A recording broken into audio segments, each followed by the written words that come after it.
Alors, Steve Segor est avant tout un passionné et un amoureux du carnaval depuis l'âge de 3 ans.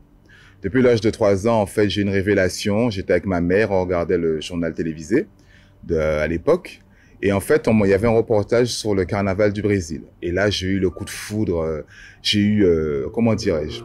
J'ai senti que c'était ma vocation. Et j'ai dit à ma mère, maman, je veux faire ça. Et depuis ce jour-là, je me rappelle très bien de ce jour-là, hein, depuis ce jour-là, cette passion ne m'a jamais quitté. Et avec ma mère, donc avec mes parents, on allait régulièrement, étant enfant, regarder le carnaval le dimanche gras. Et en fait, je me suis dit que c'est ma vocation, c'est vraiment pour moi ce truc-là. Et depuis, eh ben, j'ai réalisé mon rêve. D'abord, j'ai été le chorégraphe du groupe Contact de 2004 à 2006. Et en fait, Contact, c'était l'un des groupes que je préférais étant enfant dans la mesure où c'est le groupe qui pour moi représentait plus le Brésil avec les strass, les plumes, les paillettes. Ça me faisait vraiment rêver et je disais enfant, tôt ou tard, je serai le chorégraphe du groupe Contact et c'est ce que j'ai fait. Donc j'ai travaillé avec Contact de 2004 à 2006 et durant ces années, ça a été vraiment merveilleux, magnifique. D'ailleurs, on a eu un très beau palmarès, notamment en 2006.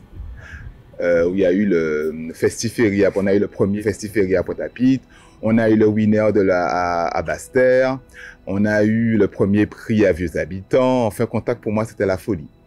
Ensuite, je suis allé du côté du Moule avec le groupe Avant-Vent, parce que ma copine Simona, qui était chorégraphe à ce moment-là, Simona Desvarieux, que je salue au passage, m'avait proposé de la seconder. Et j'ai dit pourquoi pas, ça a été une super idée.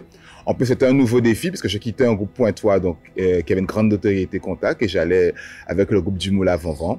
Et ça a été une expérience, c'était en 2007. C'était une expérience extraordinaire également avec Simona. Et pareil, le palmarès a été aussi impressionnant avec du premier prix, deuxième prix au Bemao Mimas à Bemao. Et voilà. Le carnaval, pour moi, c'est une passion. Et en fait, les gens ne savent pas, mais en fait, être meneur, en fait, on a la lourde responsabilité de mener tout le défilé. Et en fait, on est la vitrine du groupe. Et en fait, les meneurs en Guadeloupe, en tout cas, je parle en Guadeloupe puisque c'est le seul endroit au monde où nous avons des meneurs, parce qu'à Rio, nous avons des muses. Et l'avantage en Guadeloupe, c'est que nous avons des meneurs. Et les meneurs sont indispensables au carnaval de la Guadeloupe. Et c'est ce qui fait la beauté. Nous sommes non seulement la vitrine du groupe, l'image du groupe, mais nous sommes surtout là pour mettre l'ambiance, donner de l'amour au public et un grand moment de partage. Et moi, c'est ce que je veux faire en fait. C'est ce qui m'anime. C'est le partage que j'ai, la communion, vraiment la communion que j'ai avec mon public qui me le rend depuis toutes ces années. Je tiens vraiment à les remercier. Donc en fait, en 2006, on a eu le Festiféria à Pointe-à-Pitre, qu'on n'avait pas eu depuis longtemps. Et la même année, on a eu le doublé à Basse-Terre avec le winner, parce qu'il y avait 2 winners cette année. Ils appelaient ça le Magister à l'époque. Ensuite, quand je suis parti à Contact, je suis allé avec avant-vent ma copine Simona Desvarieux qui était chorégraphe. On a eu le palmarès, alors deuxième prix à Bemao Mimas.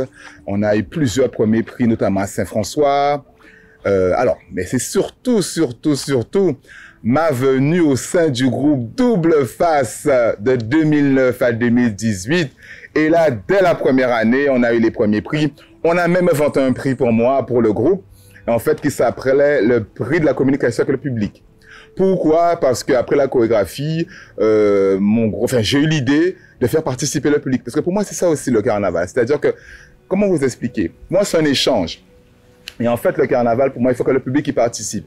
Et d'un coup de folie avec les danseuses, nous sommes rentrés dans les gradins, on a soulevé le public. C'était vraiment un moment magique. Ça, c'était en 2008 à Basse-Terre. Alors du coup, cette année avec Magma, mon nouveau défi, avec un groupe à Basse-Terre et à Pointe-à-Pitre, c'est 2 mentalités différentes et 2 cultures différentes. C'était encore un nouveau défi parce que j'allais sur la Basse-Terre, j'avais du trajet.